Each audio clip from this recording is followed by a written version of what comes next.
আসসালামু আলাইকুম এভরিওয়ান। না বলা কথা গল্পের ৮ নম্বর পার্ট। তো চলো বেশি কথা না কইয়া গল্প শুরু করা যাক। আমি বললাম এই তো এইবার ঠিক আছে, ওকে এখন রাখি বলে ফোন কেটে দিলাম। এখন আপনাদের বলি এই তুহিনকে, সে আমার চেয়ে অনেক বড় হবে। তাকে কতবার বলি ভাইনা ডাকতে, তাও শোনে না।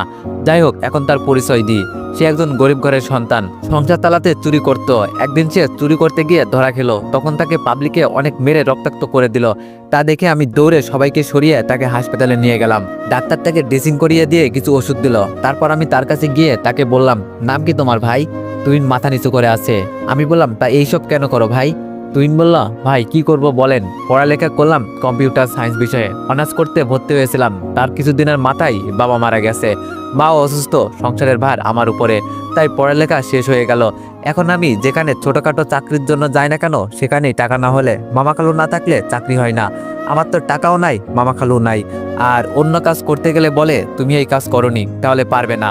গরিব অসহায় বলে অপমান করে তাড়িয়ে দেয়, তাই এই কাজ করতে বাধ্য হয়েছি। তুই এইগুলো বলতেছিল আর অজরে কান্না করতেছিল।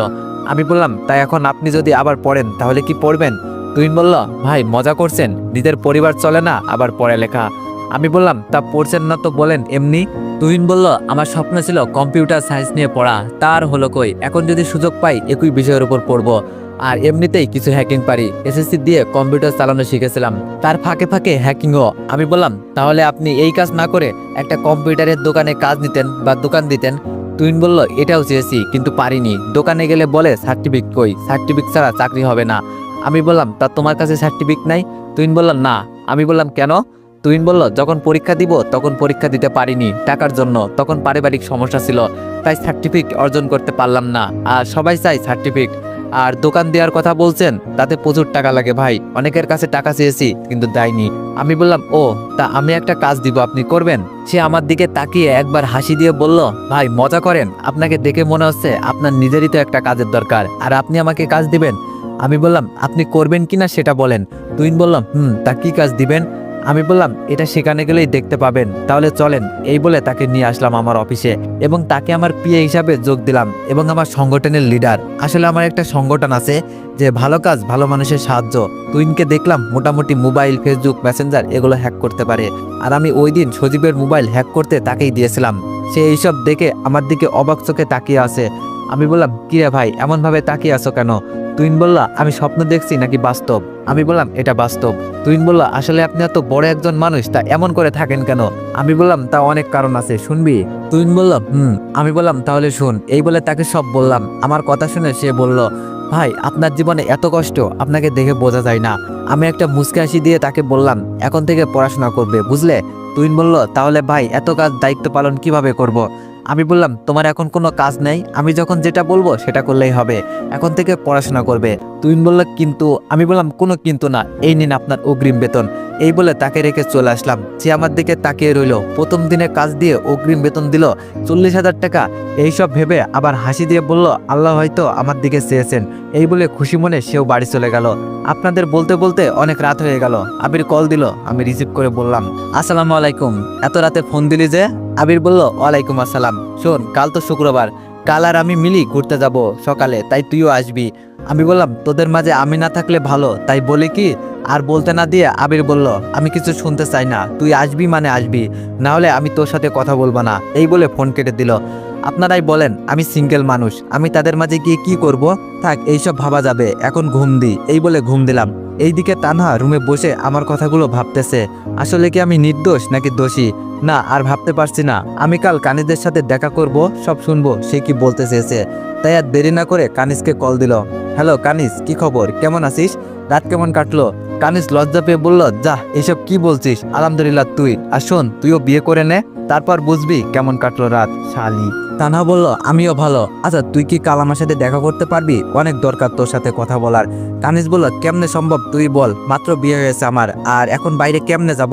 তানহা বলল, বোন আমার কি করব বল, দেরি হলে আমার ক্ষতি, কিছু একটা কর। কানিজ কিছু একটা ভেবে বলল, আচ্ছা শোন, বিকালে আমি আমাদের বাড়িতে যাব, তাই তুই আমাদের বাড়িতে চলে আসিস, কেমন? তানহা বলল, ওকে মাই সুইট বান্ধবী, মা। আচ্ছা রাখি, এখন খেতে ডাকছে মা। এই বলে ফোন রেখে খেতে গেল তানহা। কিছু একটা ভাবতে ভাবতে ঘুমিয়ে গেল।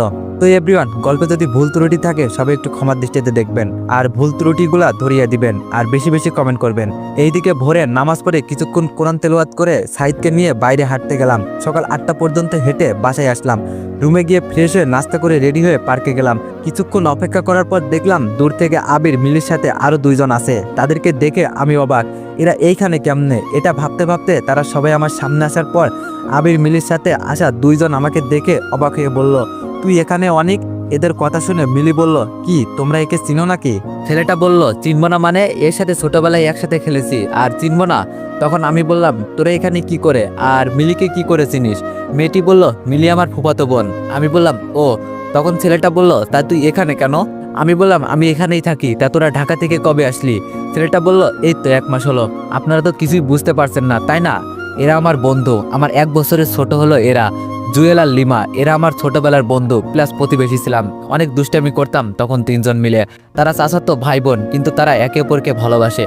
তাদের বাবারা 2 জন ঢাকায় ট্রান্সফার হওয়ার কারণে তারা এখান থেকে চলে যায়। আরও একটা কথা, এখানে শুধু লিমার বাবা ট্রান্সফার হয়েছিল, কিন্তু তারা সবাই একত্রে থাকবে বলে জুয়েলের বাবাও ট্রান্সফার নিয়ে নেয়। আমি আবার বললাম, তা তোদের বিয়ে কখন খাচ্ছি? তখন জুয়েল লজ্জা পেয়ে বলল, খাবি আর কি, আমাদের পড়ালেখা শেষ হোক, তা তোরটা কবে খাবো? আমি একটু হাসলাম আর বললাম, এই ডাবলের দুনিয়ায় আমি একজন সিঙ্গেল মানুষ, তার আবার বিয়ে, এটা তো বিলাসিতা। এটা শুনে সবাই হাসলো। তখন মিলি বলল, আনছিলাম পরিচয় করাতে, কিন্তু তোমরা পরিচিত, তাই চলো সবাই ঘুরি। এই বলে সবাই ঘুরতে লাগলাম। ঘোরা শেষ, জুয়েল আমার নাম্বার নিয়ে বিদায় নিয়ে তারা চলে গেল। আর আবিরও যখন যাবে তখন তাকে আস্তে করে বললাম, বিকাল 4টায় থাকিস, একটা জায়গাতে যাব, তুই আর আমি, কেমন? আবির বলল, এই বলে তাদের 2 জনকে বিদায় দিয়ে আমিও চলে আসলাম বাসায়। নিজের রুমে এসে গোসল করে সাইদকে নিয়ে জুম্মার নামাজ পড়ে বাসায় আসলাম। এসে খাবার খেয়ে রুমে এসে একটা ঘুম দিলাম। ঘুম ভাঙলো আবিরের ফোনে। ঘুম ঘুম চোখে রিসিভ করে বললাম, হ্যালো, কে? আবির বলল, শালা আমারে চিনিস না? কোথায় নাকি যাবি? এখন পড়ে পড়ে ঘুমাস? শালা কয়টা বাজে দেখছোস? তাড়াতাড়ি আয়, আমি তোর বাসার নিচে আসি। তার কথা শুনে টাইম দেখলাম 4টা বাজে। টাইম দেখে আমি লাফ দিয়ে শোয়া থেকে উঠে গেলাম। এই তুই দাঁড়া, আমি আসতেছি।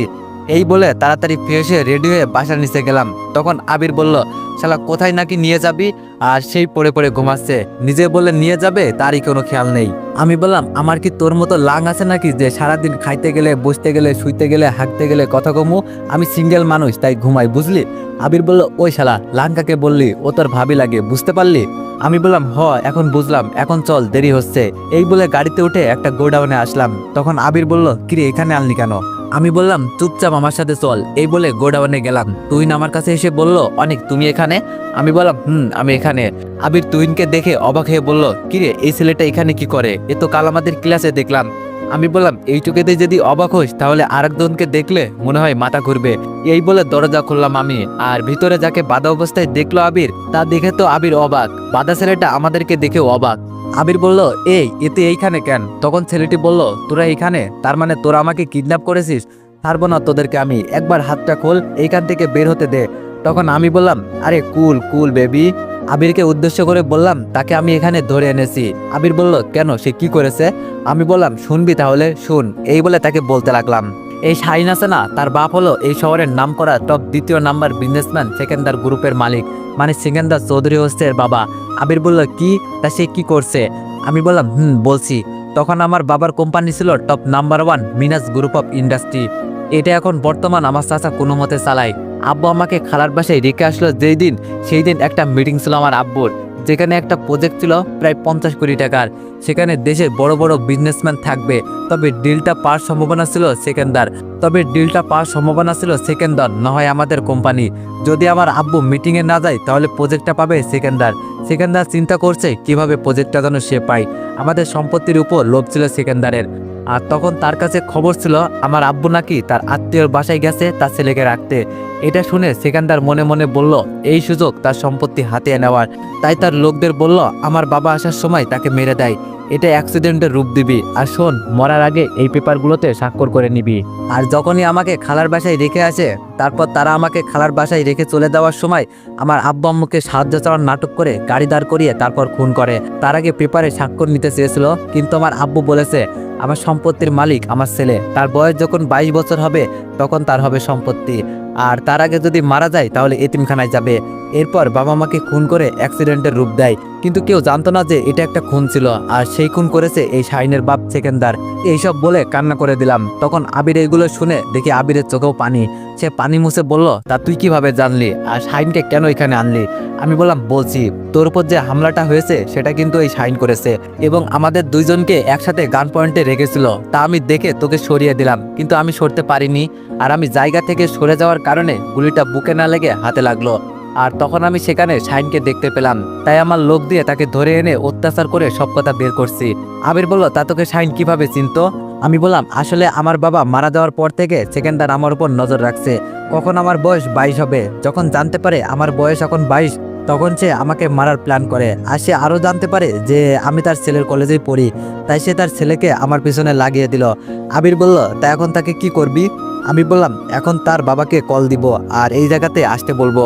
আমি এবার তার বাবাকে ফোন দিলাম। এইদিকে সেকেন্দার চিন্তিত, কারণ কাল থেকে তার ছেলেকে খুঁজে পাচ্ছে না। সকল ডিপার্টমেন্ট কাজ করছে তার ছেলেকে খোঁজার। তখন তার নাম্বারে কল আসলো, সে রিসিভ করলো। হ্যালো, কে বলছেন? আমি বললাম, কে বলছি সেটা বড় কথা না, আমি কি বলছি তা শোন। আমি তো ছেলেকে কিডন্যাপ করছি। নিজের ছেলেকে বাঁচাতে চাইলে কোনো পুলিশ ছাড়া এই জায়গায় চলে আই। ভুলেও কোনো ডিপার্টমেন্টে খবর দিবি না, কারণ সেখানে আমার লোক আছে। সেকেন্দার বলল, তুই আমার ছেলের কিচ্ছু করবি না, আমি এক্ষুনি আসছি। এই বলে ফোন কেটে দিল, বেরিয়ে পড়লো ঠিকানার উদ্দেশ্যে।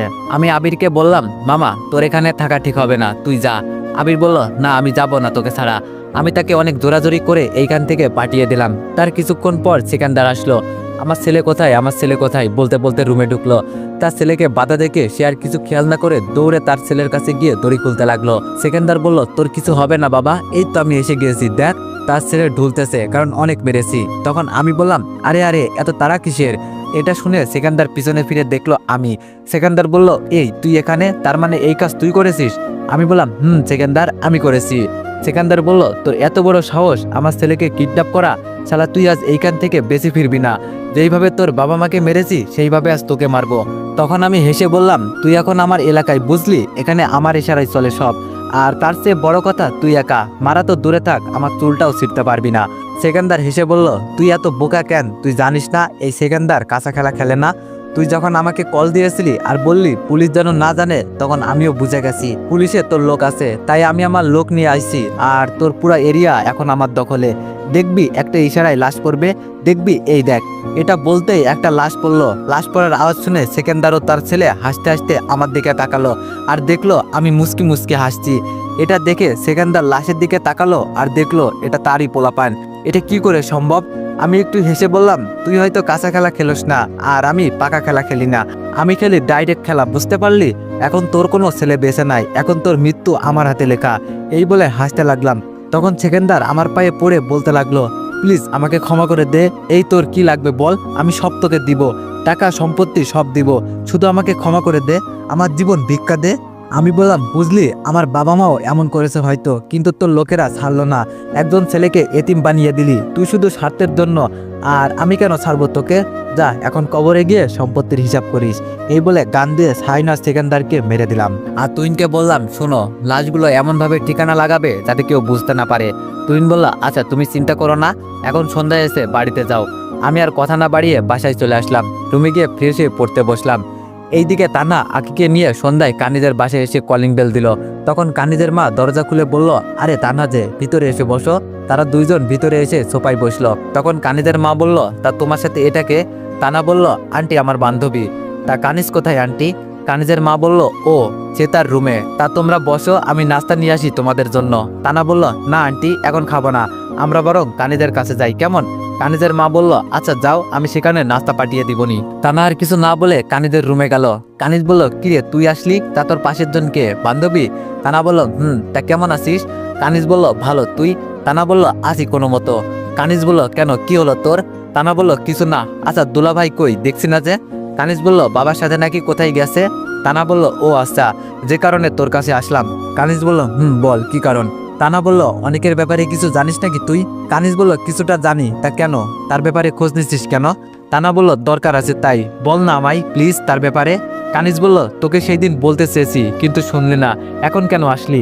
এখন শোনার দরকার নেই, আইসিস, খেয়ে দিয়ে যাবি। তানহা বলল, প্লিজ এমন করিস না, বল না তার ব্যাপারে, আমি না তোর বেস্ট ফ্রেন্ড? আখি বলল, প্লিজ বলেন আপু। কানিজ বলল, আকি শোনো, সে যদি আমাকে বেস্ট ফ্রেন্ড মানতো তাহলে আমি তাকে কতবার বলতে চাইছি কিন্তু শুনলো না। আকি বলল, আরে আপনি তো জানেন মেয়েরা আর যাই শেয়ার করুক না কেন নিজের প্রিয় মানুষকে কারোর সাথে শেয়ার করে না, সে আবেগের বশে করেছে, তাই বলে কি বলে দেন। তানা বলল, প্লিজ বল না। কানিজ বলল, আচ্ছা একটা কথা বলতো, তুই তো তাকে ভালোবাসিস না, দেখতে পারিস না, কি এমন হলো যে অনেকের ব্যাপারে জানতে চাচ্ছিস? তানা বলল, তাহলে শোন। এই বলে কালকে সব খুলে বলল। কানিজ বলল, তা এই ব্যাপার, তাই বলি ভূতের মুখে রাম রাম কেন শুনি? তানা বলল, এখন না করিস না, বল আমায়। আকি বলল, এইবার বলে দেন আপু। তানা বলল, তুই যদি না বলিস তোর পা ধরবো। কানিজ বলল, এই কি করছিস, পা ধরতে হবে না, আমি বলছি। এই বলে কানিজ যতটুকু জানে সব বলে দিল। এগুলো শুনে তানা কান্না করতে লাগলো। কানিজ বলল, এই এখন ঢং করে আর লাভ নাই, এত ঢং তখন কোথায় ছিল? আমিও তোকে অনেকবার খোঁজ নিতে বললাম, না সে আমার কথা শুনবে না। এখন বুঝো ঠেলা, ঢং বাদ দিয়ে অনেককে কিভাবে মানাতে পারি সেটা ভাব। তানা মাথা নিচু করে বলল, কানিজ বলল, এখন এইসব বাদ দে, গল্প করি। তারা সবাই গল্প করতে লাগলো। তখন কানিজের মা নাস্তা নিয়ে আসলো। নাস্তা খাওয়া শেষ। তানা বলল, কানিজ আজ আসি? কানিজ বলল, কি আজ রাতের ডিনার এখানে করবি, এখন কোথাও যাওয়া হচ্ছে না? তানা বলল, না রে, মা কল দিচ্ছে, যেতে হবে, আজ আসি কেমন? দেরি হলে আবার যেতে পারবো না, রাস্তাঘাটের যে অবস্থা। কানিজ বলল, আচ্ছা সাবধানে যাবি কেমন? তানা বলল, এই বলে তানা কানিজের থেকে বিদায় নিয়ে বাড়ি থেকে বের হয়ে আগেকে বিদায় দিয়ে তার বাসায় চলে আসলো। তানা এসে ফ্রেশে খাবার খেয়ে আমার কথা ভাবতে লাগলো। কাল কলেজে আসলে তার কাছে ক্ষমা চাইতে হবে। আচ্ছা সে কি আমাকে ক্ষমা করবে? আমাকে কি এখনো ভালোবাসে? সে কি আমাকে তার জীবনে জড়াবে? সে যদি ক্ষমা নাই করে তাহলে তার পা ধরবো, যে করি হোক তার থেকে ক্ষমা চাইতে হবে। তার জন্য যত অপমান সহ্য করা লাগে করমু। এই কখন যে সকাল হবে, কলেজে যাবো, এইসব ভাবতে ভাবতে ঘুমিয়ে গেল। এইদিকে আমি পড়া শেষ করে নামাজ পড়ে খাবার খেয়ে কিছুক্ষণ কাজ করে ঘুমিয়ে গেলাম। ভোরে ফজরের নামাজ পড়ে কিছুক্ষণ হাঁটাহাঁটি করে বাসায় এসে ফ্রেশ হয়ে খেতে গেলাম। সেখানে গিয়ে দেখি সবার মুখ কালো করে বসে আছে। তখন আমি বললাম, কি হলো, তোমরা না খেয়ে এইরকম করে বসে আছো কেন? খালা বলল, না কিছু না, তুই খাবার খা। আমি বললাম, তাহলে তোমরাও খাও, আমি একা খাবো নাকি? আমি বুঝতে পারছি কি জন্য এরকম, কিন্তু কিছু বলিনি। খালা বলল, খাচ্ছি। এই বলে সবাই খেতে লাগলাম। খাওয়া শেষ করে সাইদকে নিয়ে বার হলাম। সাইদকে স্কুলে দিয়ে আমি কলেজে আসলাম। কলেজে গিয়ে আমি তো অবাক, কারণ কলেজে গিয়ে দেখি আবির মিলির সাথে আছে জুয়েল আর লিমা। তাই আর দেরি না করে তাদের সামনে আসলাম। আমি বললাম, কিরে তোরা এখানে? জুয়েল বলল, এখানে ভর্তি হয়েছি মাম্মা। আমি বললাম, ও তাহলে অনেক মজা হইব মামা। এই বলে সবাই মিলে একসাথে আড্ডা দিতে লাগলাম। এইদিকে তানার মা বলল, ওই তানা ওঠ, কয়টা বাজে খবর আছে? তানা বলল, যাও তো মা, এখন সকাল সকাল বিরক্ত করো না তো। তানার মা বলল, কি আমি বিরক্ত করছি? 8টা বাজে, কলেজে যাবি না? কলেজের কথা শুনে তানা আমার কথা মনে পড়লো আর সে লাফ দিয়ে উঠে পড়লো। তানা বলল, আরে আরো আগে ডাকবা না, এত দেরিতে ডাকে কেউ? তানার মা বলল, কি আমি দেরিতে ডাকি? সেই সকাল থেকে ডাকতেছি আর তুই বলতেছি আর একটু ঘুমাই, আর একটু ঘুমাই। এইরকম করতে করতে 8টা বেজে গেল। আর এখন কথা না বাড়িয়ে ফ্রেশ হয়ে খেয়ে কলেজে যা আর আমাকে উদ্ধার কর। তানা আর দেরি না করে ফ্রেশ হয়ে নাস্তা করে কলেজে গেল। কলেজে গিয়ে তানা এই দিক ওই দিকে আমাকে খুঁজতে লাগলো। কিছুক্ষণ পরে আমাকে দেখলো আর আমাকে দেখে তার মাথার মেজাজ 400+ হয়ে গেল। তো এভরিওয়ান, নেক্সট পার্টের জন্য অপেক্ষা করো। ধন্যবাদ।